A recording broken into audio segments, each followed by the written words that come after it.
Accepting loss and living with our grief is a process, an oftentimes difficult one, but it can be a bit easier if we recognize that accepting our loss is a choice. And I'm joined today for part 2 in our series on transforming our grief by Shannon Radel. She's a hospice social worker and bereavement coordinator at Upland Hills Health in Dodgeville. This is the Inspire Health podcast from Upland Hills Health. I'm Scott Webb. Shannon, it's so great to be back on with you. Today we're talking about accepting loss and living with our grief, which can be challenging and unimaginable for people.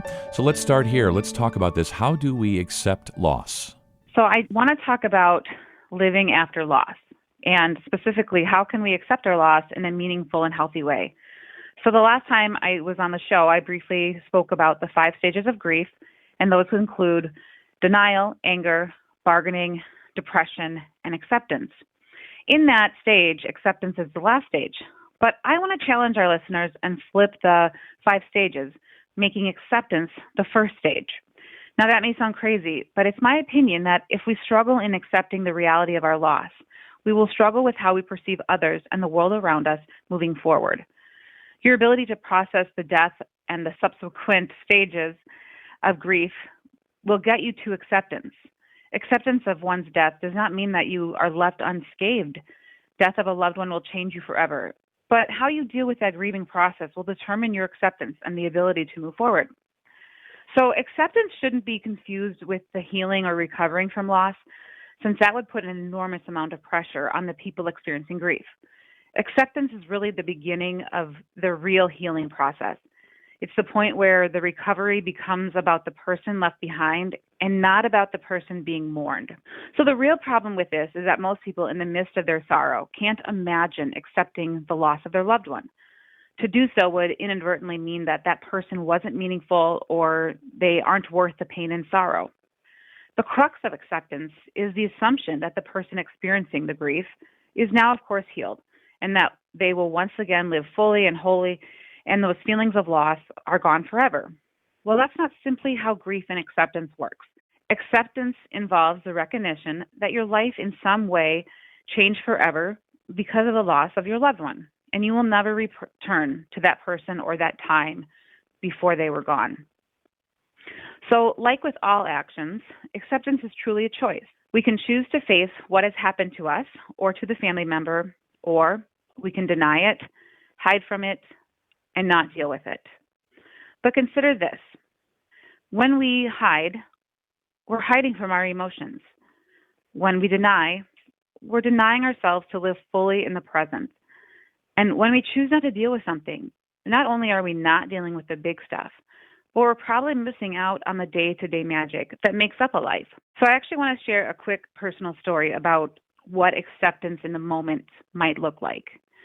So this actually just happened to me just last night, and I took my 13-year-old cat to the vet. She hasn't been herself lately, and so I just wanted to rule out some minor things and get her back on the path to healthiness. Well, it turns out that Cricket, my cat, she's actually in the end-stage kidney failure. So when the vet was going over the labs and she was discussing next steps, I was welling up with tears. And when she left the room, as well as the tech, I just started to ugly sob. It was the type of crying that is audible and one that we generally reserve for alone time. So I did this for maybe 30 seconds, maybe a minute. And then as if a switch was flipped, I said to myself, to love is to grieve. To love is to grieve. To pull myself out from that mindset or from that spiraling hole and then going forward in a more positive way, that was a big deal. Something as basic as reminding myself of a simple truth can be viewed as acceptance. So the truth is, in this situation, I'm aware that pets don't live forever. The truth is that I love my cat very much and I will miss her terribly when she passes. These are the truths that I can accept right now. Acceptance of the hard things doesn't make it hurt less. It just helps us turn that hurt into something more productive. By shifting or modifying my thoughts, I was mentally present when the vet came back into the room to review those treatment plans and care options. So the same can be said about humans and how we accept loss or accept a hard truth in the moment. In accepting loss of a pet or a loved one of any kind. It's how we channel that and how we, move to the future. So let's talk about that. Let's talk about the strategies that can help listeners, help all of us move into an acceptance mindset in the midst of feeling overwhelmed or grief-stricken. The strategies I'm about to share are going to be ones that you can do when you're having a tough moment, or when you are maybe driving to work or on a lunch break, or just mindlessly watching TV at night, but then the grief hits you. And if for anyone who has lost someone or even a pet, or gone through a significant loss such as divorce or some major accidents where their life has changed, grief and that type of pain, it will just sneak up on you unexpectedly. So it's important to have strategies and tools that you can kind of go to in case that grief strikes you at a time that you weren't expecting. So the first one is something that is called square breathing. Now, this particular exercise goes by several different names, but essentially, if you are about to lose your cool or you feel yourself spiraling, we just want to take a breath. And so square breathing is essentially that you inhale, so you take a deep breath for 4 counts. That would look like inhale, 2, 3, 4. And then you hold your breath for 4 counts. You exhale out or breathe out for 4 counts. So that would be exhale, 2, 3, 4. And hold that again for another 4 counts. So this really gives your brain a second to kind of catch up with the emotions, or it gives the logical part of your brain a second to catch up with kind of the emotional stuff that you might be going through. And really, the act of just simple breathing is a game changer and can be used in almost all difficult or stressful situations. Additional strategies could be, taking a pen to paper and telling your story about your loss. So, just jotting down kind of the events surrounding the time that the loss occurred. What happened? Who was it? What did you do directly afterwards? When we are able to write down our story or own our story and experience, we give the feelings related to that experience less power. So the next time you're out and about, maybe at the grocery store, and someone does ask you about what had happened, you can share the facts or just the details rather than sharing it with so much emotion that it puts you back in the same place you were when you actually experienced the loss initially. So when we reshare a story or experience that was negative or is triggering in some way, but we have not processed the feelings surrounding it, when you reshare that story, your body falls back into where it was the moment that the bad news came to you. So it's the idea of, let's say you're complaining about a coworker to your spouse at night after work, and you're getting so worked up, even though this event happened hours ago or maybe last week, but your body feels as tense as it did when the actual thing happened. So it's really important to try to own the moment, own the experience, so that we're not re-triggering our body every single time we have to relive the experience. And the last strategy I want to encourage folks to do is envisioning a higher self. So you want to envision yourself from the viewpoint of the person you are mourning or caring for. When we view ourselves from the perspective of our loved ones, you can simply ask yourself, who does my mom or spouse need me to be right now to help them? Or in my case, who does Cricket need me to be right now? My cat needs her fur mama to be on top of her medications and the food regimen. And so this might sound silly, but it's effective because we can't be the best version of ourselves for our loved ones if we are stuck in the well of grief.